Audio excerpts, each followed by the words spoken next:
जहाजों को, हवाई जहाजों को निगल लेता है। यहाँ कोई जहाज वगैरह भी जाती है तो निगल लेगा। ये अटलांटिक महासागर में है, इसे अंध महासागर कहते हैं। और अमेरिका के पास यहाँ जो क्यूबा है, इस एरिया में एक ट्रेंगुलर शेप में बड़ा लंबा एरिया है, लगभग 3 लाख किलोमीटर स्क्वायर का एरिया, बहुत बड़ा एरिया है ये। इसको हम थोड़ा सा वहां पे जूम करके समझते हैं। देखिए ये एरिया जो है, ये 3 बड़े-बड़े एरिया उसको मिला के बनाया जाता है। वर्ल्ड मैप में देखेंगे तो ये ट्रायंगल यहाँ आएगा, जबकि अगर इस पर्टिकुलर एरिया को जूम करें तो ये फ्लोरिडा के पास से स्टार्ट होता है और यहाँ प्यूर्टो रिको जो अटलांटिक महासागर की सबसे गहरी खाई है, वहां से जाके ये बरमूडा द्वीप पर तक जाता है। ये एरिया है यहाँ पर, जिसे यहाँ तक दर्शाया गया है।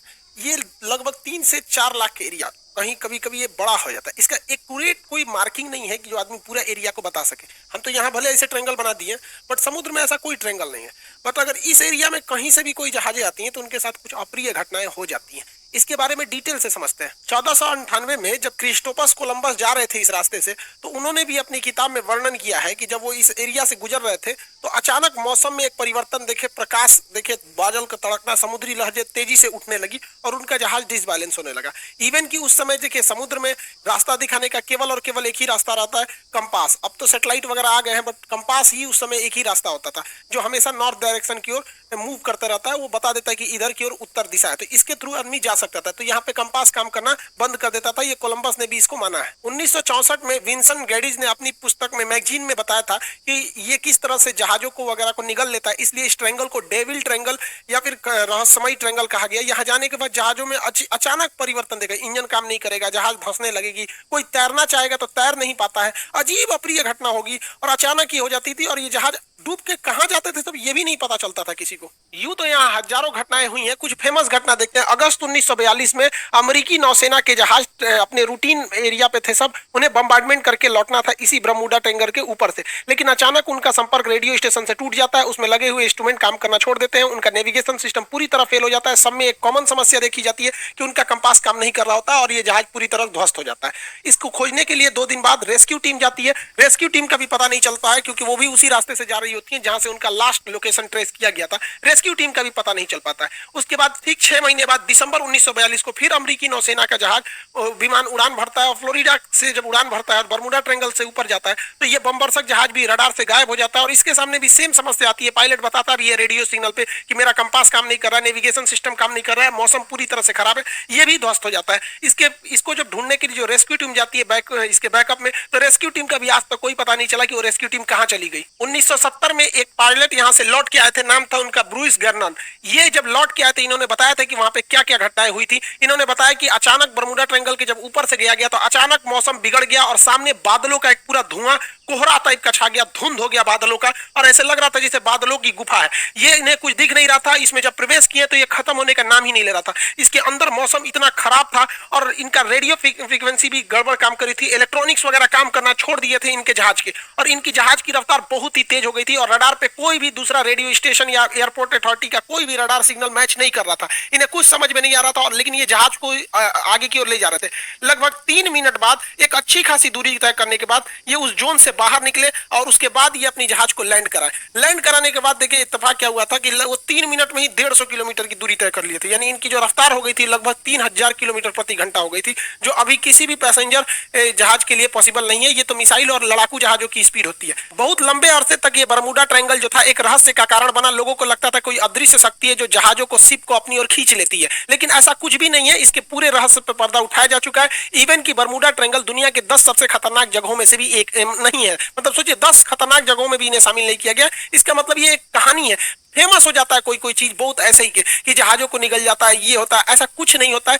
यहाँ कुछ नेचुरल घटनाएं होती है, कोई सुपर नेचुरल नहीं है जिसका लॉजिक भी अवेलेबल है। सबको हम लोग समझते हैं। जो जहाजों का मलबा गया वो नीचे समुद्र के तल पे। देखिए यहाँ जो एरिया है बरमूडा का, जो एरिया, इस एरिया के नीचे ज्वालामुखी है सब, और ये ज्वालामुखी विस्फोट करते हैं सब। जब भी ज्वालामुखी विस्फोट होता है तो कुछ जहरीली गैसें निकलती है। इसमें मीथेन वगैरह की मात्रा निकलती है। मीथेन गैस वगैरह जब पानी से मिलता है तो उसकी डेंसिटी को एकदम घटा देता है। जब डेंसिटी, समुद्र की डेंसिटी घट जाती है तो जहाजों को डिजाइन किया गया रहता है समुद्र की डेंसिटी के हिसाब से, उसके घनत्व के हिसाब से, ताकि वो ऊपर तैर सके।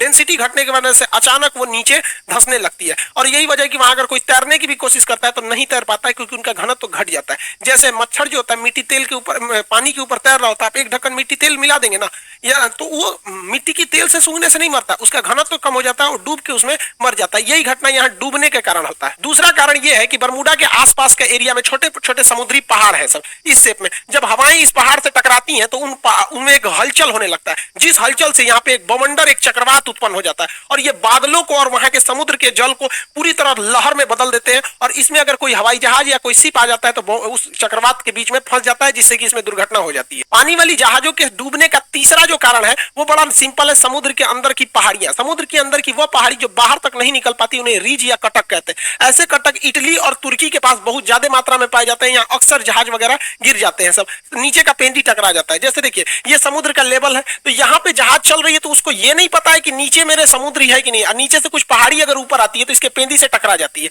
ऐसी घटना इटली और तुर्की के पास बहुत ज्यादा देखने को मिलती है। आप देखेंगे इटली के तट के पास ही इतना बड़ा जहाज टकरा गया, यहाँ पर एक मालवाहक जहाज टकरा गया, यहाँ पे बड़ी बड़ी शिप टकरा टकरा के गिरी है सब। अब बताइए ये तो गलती है इन लोग की, जो कैप्टन है, क्योंकि इतने मॉडर्न शिप को अगर गिरा दिए लोग तो गड़बड़ बात है। उस समय जहाजों की दुर्घटना ज्यादा होती थी क्योंकि न रडार था न सोनार था। आज के वक्त में पूरी बेहतरीन ढंग से रडार है, सोनार है। आज आराम से बर्मुडा ट्रायंगल के ऊपर से जहाजें भी पार हो जाती हैं और शिप भी पार हो जाता है, क्योंकि उनको सोनार उन्हें बता देता है नीचे चट्टान वगैरह नहीं है। लेकिन पहले ये घटनाएं नॉर्मल थी ऐसे हो जाना। हवाई जहाज की दुर्घटना के पीछे सबसे बड़ा जो कारण है वो हेक्सागोनल क्लाउड का है। हेक्सागोनल 6 मतलब फलकों वाला एक क्लाउड होता है, बादल होता है, जिसे सबसे पहले सैटर्न ग्रह के ऊपर देखा गया था। ये बादल जो होते हैं, आप देखिए ये 6 सतह वाले बादल होते हैं, इस तरह से हेक्सागोनल शेप में ये बादल पाए जाते हैं। यहाँ ना दिखने में छोटा लग रहा है, ये सैटेलाइट से फोटो लिया गया, जबकि इसका एरिया देखेंगे तो 50 किलोमीटर स्क्वायर का एरिया होता है। सोचिए लगभग एक जिला बराबर इसका इतना बड़ा एरिया होता है, उतने बड़े में ये बादल होते हैं। और इस बादल के अंदर हवाएं इतनी बवंडर के रूप में चलती हैं जिनका स्पीड 250 किलोमीटर प्रति घंटा होता है। यानी इसके अंदर हवाएं इतनी तेज होती हैं कि अगर कोई जहाज इसमें प्रवेश कर जाता है तो जहाज को वो तोड़ सकते हैं। तो हेक्सागोनल क्लाउड की वजह से यहाँ पे जहाजों की दुर्घटना होती है, अगर इस हेक्सागोनल क्लाउड में फंस गया तब। और ये भी देखिए फंसता भी, अगर विपरीत दिशा में फंसेगा तो तोड़ देगा उसको, और नहीं तो अगर सेम इधर ही हवाएं चल रही हैं उसी में जहाज भी फंसेगा तो जहाज की स्पीड को बहुत तेज बढ़ा देता है। यही वजह है कि जब वहां से कई जहाजें गुजरी हैं तो उनका स्पीड अचानक बहुत तेज बढ़ गया है। तो इसमें कोई दैवीय या भूत प्रेत वाली घटना या फिर कोई ऐसी चीजें नहीं है जिसका कोई पता नहीं लगेगा। नॉर्मल चीजें, अब ऐसी घटनाएं नहीं होती है, लेकिन ये पुरानी कहानियां, इस पे इतनी मूवी बना दी गई है, करोड़ों रुपए लोग कमा लिए इसके लिए। कहानी चाहिए एक डायरेक्टर को, अच्छा खासा कहानी बन जाता है। तो ये आप समझिए साइंटिफिक कारण। अब ऐसा कुछ नहीं होता है। ये तो रहा भैया आपका बर्मुडा ट्रायंगल का, जो इधर अटलांटिक महासागर के पास कैरेबियन सागर में। ऐसे ही ये घटना जापान के पास हो गई। यहाँ पर जापान के पास भी एक ट्रायंगुलर शेप में एरिया है, वहां 1980 में एक जहाज जा रहा था डर्बीशायर। ये इतना बड़ा जहाज था जो टाइटेनिक से 2 गुना था। यहाँ कई लाख टन इसमें आयरन ओर की मात्रा भरी हुई थी। अचानक ये डूब गया, इस एरिया में अचानक डूब गया। जापान की सरकारी टीम ने उसे रेस्क्यू टीम भेजा था पता लगाने के लिए, वो भी डूब गई। उसके बाद एक हवाई जहाज से रेस्क्यू टीम भेजा गया, वो भी डूब गया। जापान भी डर गया। बाद में पता चला कि भैया सेम चीजें हैं यहाँ और यहाँ दोनों में, तो इसे एशिया का बर्मुडा ट्रायंगल कहा जाता था। हालांकि जापान ने इसका नाम दिया था ड्रैगन ट्रायंगल। जापान के जस्ट नीचे था ये ड्रैगन ट्रायंगल नाम था इसका, बर्मुडा ट्रायंगल। ऐसा ही एक ट्रायंगल भारत में भी पाया जाता है, उड़ीसा में। उड़ीसा का एक एयर स्ट्रिप है, अंग्रेजों ने बनाया था द्वितीय विश्व युद्ध के समय, जिसका नाम था अमाडा एयर स्ट्रिप। अमाडा एयर स्ट्रिप ये उड़ीसा में स्थित है। यहाँ पे लगभग 150 से 200 अमेरिकी जहाजें यहाँ से आपस में टकरा गई, कुछ गिर गई। और इत्तेफाक देखिए, जब भी इनके साथ घटना होती थी, ना कोई वेदर खराब था, ना ही कोई मतलब हेक्सागोनल क्लाउड थे, ना मौसम खराब, ना चक्रवात, ना हवाओं की स्पीड, एकदम नॉर्मल टाइम पे यहाँ जहाजें गिर गई। आपस में आमने सामने जहाजें टकरा जाती थी सब, इतना खराब काम करता था यहाँ पर। हालांकि द्वितीय विश्व युद्ध के समय अमेरिकी जहाजें यहीं पे उड़ान, यहाँ पे लैंड करती थी और जापान पे बम गिराने के लिए यहाँ से भी जाया करती थी। आपको भी पता होगा कि अंडमान निकोबार तक में जापान आ गया था। तो इतनी जहाजें अमेरिका की यहाँ से क्रैश की गई थी और उनका बहुत सारा हुआ था। हालांकि ये मिलिट्री का एरिया था, इसलिए इस फाइलों को बंद कर दिया गया, बहुत ज्यादा डिस्क्लोज नहीं किया गया। तो ये भारत का बर्मुडा ट्रायंगल आप कह सकते हैं। तो ये तीनों जगह, अब इसके पीछे क्या लॉजिक है भैया, आपको बर्मुडा का लॉजिक बता दिए, जो सेम लॉजिक ड्रैगन ट्रायंगल पे भी है, दोनों सेम है। यहाँ क्या है कि ये एरिया झारखंड से करीब है और झारखंड के जादूगोड़ा के पास यूरेनियम की खदान है। आपको पता है यूरेनियम एक बहुत ही रेडियो एक्टिव चीज होता है। ये इलेक्ट्रॉनिक सिस्टम वगैरह को अचानक अगर हाई रेडिएशन होगा या इत्यादि होगा तो इसका बड़ा इफेक्ट पड़ता है, जिससे कि इलेक्ट्रॉनिक सिस्टम काम नहीं करते थे, नेविगेशन खराब हो जाता था, दोनों जहाजों का नेविगेशन एक ही डायरेक्शन में दिखाने लगता था। इसी की वजह से इसलिए 2 जहाजें आपस में आमने सामने यहाँ पर टकरा जाती थी अमाडा एयर स्ट्रिप पर। हालांकि ये चीजें आप बहुत कम सुने होंगे, क्योंकि ये मिलिट्री वाला जो एयरबेस होता है उसकी बहुत ही चीजों को टॉप सीक्रेट ही रखा जाता है। आप तीनों तरह के ट्रायंगल को देखिए, इत्तेफाक देखिए, ये वाला है बर्मुडा ट्रायंगल और यहाँ पर है प्रशांत महासागर, अटलांटिक महासागर में, प्रशांत महासागर में है यहाँ पर ड्रैगन ट्रायंगल और भारत में है यहाँ पर आपका अमाडा एयर स्ट्रिप। अगर आप इसको देखिएगा अक्षांश, तो तीनों एक ही अक्षांश पे आएंगे सब आपको। देखिए तीनों एक ही लेटीट्यूड पे लगभग आ जाते हैं। तो ये एक इत्तेफाक कह सकते हैं, हालांकि सबके पीछे साइंटिफिक कारण है। अब ऐसी कोई घटनाएं नहीं होती हैं जो भी कहता है कि यहाँ पे कोई सुपर नेचुरल पावर है, ये है, सब मन गढ़ंत कहानी है ये सब। हालांकि अटलांटिक महासागर में एक और जगह है सारगैसो, यहाँ सारगैसो सागर है, ये सागर है ही नहीं है एक्चुअली। यहाँ एक शैवाल पाया जाता है, एलिगी, जो समुद्र में तैरते रहता है, बहुत लंबा लंबा पाया जाता है, घास है इस तरह। यहाँ अगर जहाजें, छोटी मोटी जहाजें फंस जाती है ना, तो उसी में फंस के रह जाती है। इसलिए यहाँ पे देखिए इतना बड़ा बड़ा घास पाया जाता है, पूरी समुद्र को ये घास ढक लेता है। सारगैसो घास पाए जाने की वजह से जितने एरिया में वो घास पाया जाता है, उस घास वाले एरिया को, उस शैवाल वाले एरिया का नाम रख दिया गया है सारगैसो सागर। हालांकि सारगैसो कोई सागर नहीं है, वह सागर का वह हिस्सा है जहां ये वाला शैवाल पाया जाता है, सारगैसम नामक शैवाल पाया जाता है। इसलिए यूपीएससी सीडीएस में एक बार क्वेश्चन पूछा था, वो कौन सा ऐसा सागर है जिसका कोई भी तट रेखा नहीं है, मतलब जमीन से नहीं टच करता है। तो सारगैसो सागर जमीन से टच नहीं करेगा, क्योंकि वो बीच का तो सागर है नहीं, वो बस एरिया है। यहाँ जहाजों को, छोटी जहाजों को आने जाने के रोक लगाया गया, क्योंकि उसकी पंखी वगैरह में ये सब घास वगैरह फंस जाते हैं सब। इसी सारगैसो सागर के पास